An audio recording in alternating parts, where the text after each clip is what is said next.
All right, here's my lovely audience.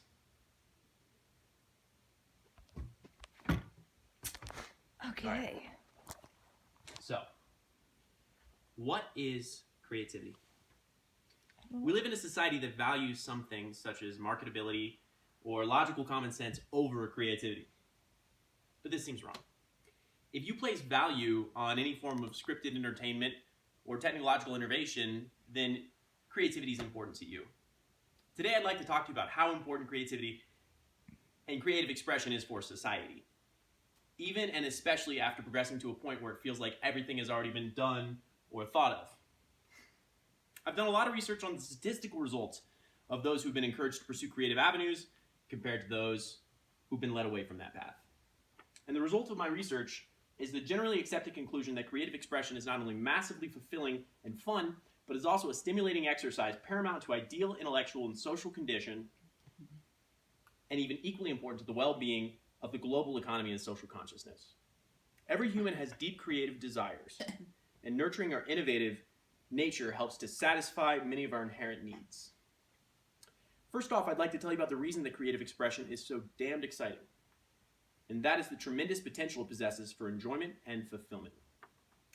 Everybody in the world uses creativity, if just to add small perks to their day, like trying something new in your coffee or coming up with a nickname for a friend. These little practices bring us little joys, but few people ever pursue a creative avenue for long enough to realize their creative potential. The reward from doing so, however, can be massive. Creative pursuits usually lead to brandishing one or more skills that the user will become very proud of. Whether it's an instrument, a linguistic or artistic tool, odds are that the individual in practice will develop a lifelong talent that they're able to place even more value on now that they have a personal relationship with the skill led to self-expression. Self-expression is also an immensely valuable reward of creative experience. In this day and age, people are finding it harder and harder to express themselves in an appropriate outlet that they and their peers can feel good about. Through creativity, populations of people can interpret thoughts and feelings in ways that they'd never before thought possible. Whether it's practical innovation or a beautiful piece of art, a creator leaves a piece of themselves in every creation. The feelings and beliefs of these creators are internalized by their conceptions, and this form of immortality is equally rewarding as the immediate appreciation of those who gather joy from the creativity shared. These rewards from creativity will inevitably enrich our highest needs, according to Maslow's hierarchy. Our need for self-esteem is gained through achievement, confidence, and mutual respect that comes from successful creative production. And our need for self-actualization is fulfilled through the spontaneity and freedom of belief and higher thought that is practiced every time creative expression ensues. Realizing these needs has proven to increase happiness and self-fulfillment, making creative outlets some of the most effective hobbies. Creative stimulation may have many pleasant effects, but its value soars when coupled with the long-lasting improvements it has on a person's intellectual and interpersonal abilities. Research shows that everybody is creative from a young age, but that due to the rigidity of education and workforce, the vast majority of people train themselves to solely use the non-creative parts of their brain. George Land conducted a research on children aged 3 to 5, and this is the same test given to prospective NASA scientists and engineers. And the test showed that 98% of 5-year-olds used their creative brain, were creative people. They tested the same group of children at the age of 10, and the results had gone down to 30%. This same group of children at age 15, 12%. Now they issued this same test to a group of 280,000 adults, and only 2% of them used creative thought at all. Many people believe that this lack of creativity in the workforce has led to higher rates of boredom and depression. Now, I know what you're thinking. Creativity is all good and fun, but if I'm not Mozart or Picasso, it's not going to leave me much better off than where I started.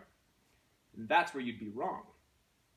It's proven that by keeping the creative parts of our mind active and alive, we can promote a keen mind.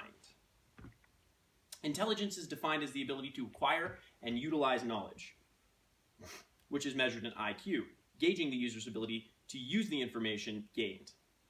Creativity, on the other hand, is known as the ability to come up with new concepts by mentally rearranging existing concepts. So while someone who's intelligent may not necessarily be creative, a creative person must have a certain amount of intelligence to work with to begin. Now, no matter how much information an intelligent person acquires, they are limited to the confines of what's already been done. But by nurturing our creative thinking and examining our lives through a creative lens, we can combine intelligence with creativity to make ingenuity, spontaneity, and other irresistible leadership qualities. Speaking of leadership, Mr. Steve Jobs summed up the relationship best when he was alive. He said, "Creativity is just connecting things. When you ask a creative person how they did something, they feel a little guilty because they didn't really do it. They just saw something. It seemed obvious to them after a while, and that's because they were able to connect experiences they've had and synthesize new things."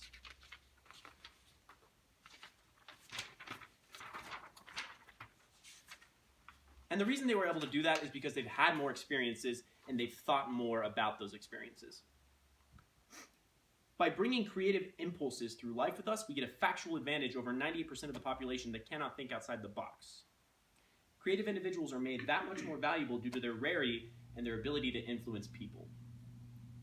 And finally, looking at the importance of creativity on an even larger scale, it should be regarded with the utmost importance in the concern of global economy and social consciousness, whose enemy is stagnation.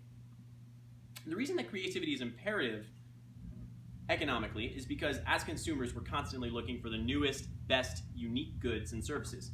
Producers cannot vastly improve a product without change, which places innovators on the forefront of many industries. In Richard Florida's Creative Class, he talks about how the creative economy will become the new economy. To back up his thesis, he references historical times of crisis, such as the Great Depression, during which tested economic formulas were failing, and innovators with original ideas brought nations from the precipice of failure into a new golden age of prosperity. Simply looking back on history, Florida's ideas are correct, seeing that the only common denominator preceding the agricultural, industrial revolutions, and the tech and dot-com boom of the 2000s were strenuous circumstances forcing us to abandon ways in which we're set. In addition to being the masters of supply and demand, the people behind the creative economy are responsible for tremendous societal changes. In 2013, the Creative Economy Report, the UN recognizes that in addition to its economic benefits, the creative economy also generates non-monetary value that contributes significantly to achieving inclusive and sustainable societal development. Creativity as a social tool helps to foster culture and open-mindedness by influencing pop culture and social media.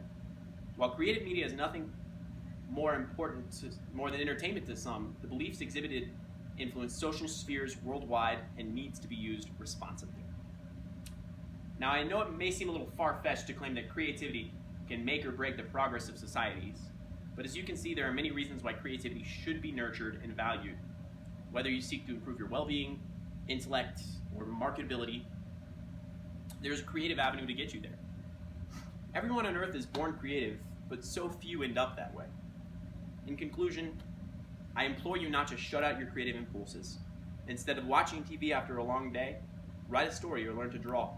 At the very least, I want you to know that no time spent polishing your creative talent is time wasted. Thank you all very much.